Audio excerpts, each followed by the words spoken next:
Oh, well, welcome back. One of the stories that is getting a lot of news lately, and God knows why, is this thing out of Chicago with Jessie Smollet.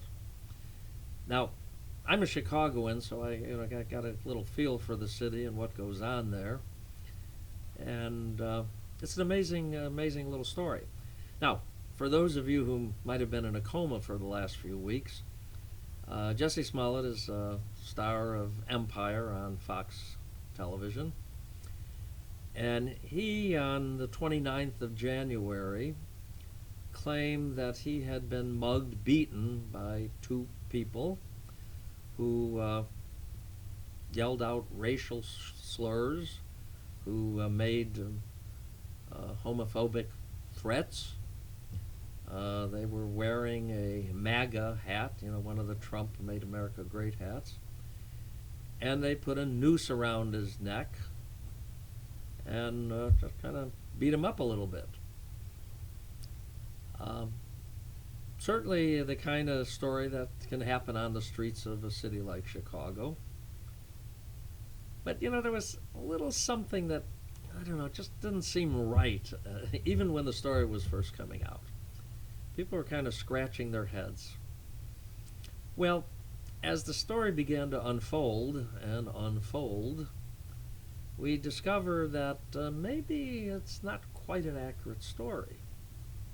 So it appears now that the two individuals that were involved in some way or another were two brothers from Nigeria. It appeared one of them was a personal trainer for Smollet. The other, I think, had a minor role on the set of Empire, where he starred.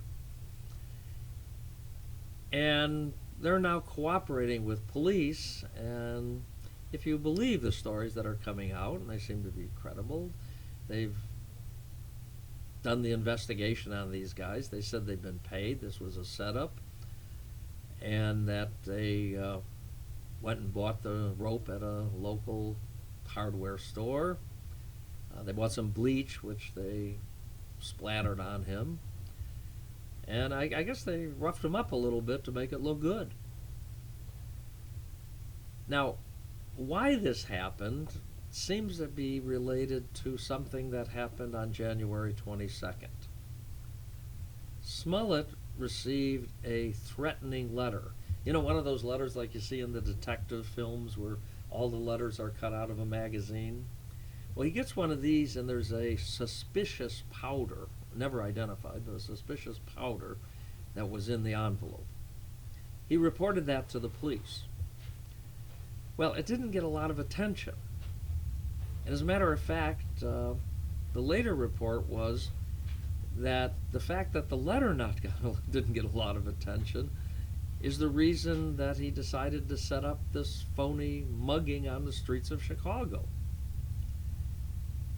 Well, as it turns out, everybody, when the first story came out, presidential candidates, the Democrats, the media, and particularly the left, jumped on this story as evidence of pandemic racism in America, pandemic homophobia in America, and most of all, the kind of nasty things Trump supporters would do. It's a narrative. It's a narrative that the Democrats and the media play over and over and over. But now, not so certain anymore. Seems that the whole thing was rehearsed. It was staged. They found magazines with the letters cut out. They found that there was a phone call between Smollet and one of the brothers shortly before the attack. Smollet originally said he would be glad to come back to Chicago and explain whatever needed to be explained. Now he's not so sure.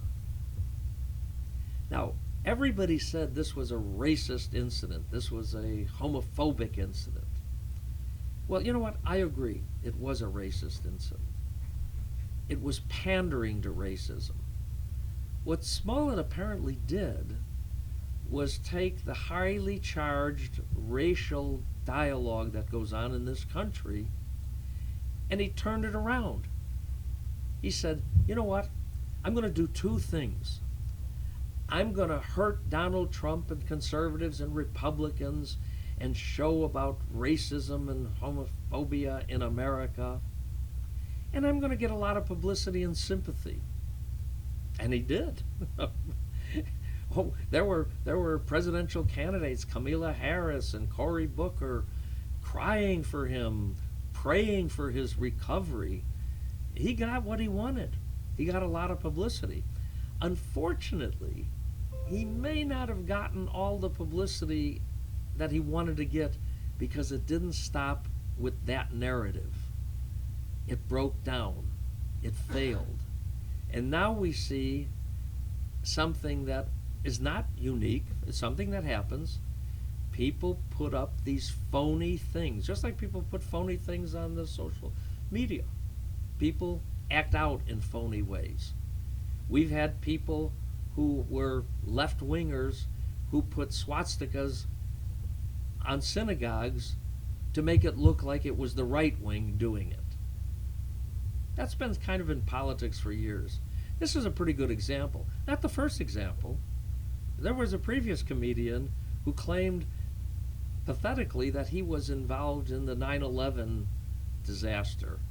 And he waxed eloquently about how he was spared in the moments, and he wasn't even close. He wasn't even near the thing. So we know people make up stories, and we can move on from this one. But let this be a lesson. Let us not be too quick to believe every ugliness that we think occurs in America, because you know what? There's a lot less ugliness than there is goodness, by far.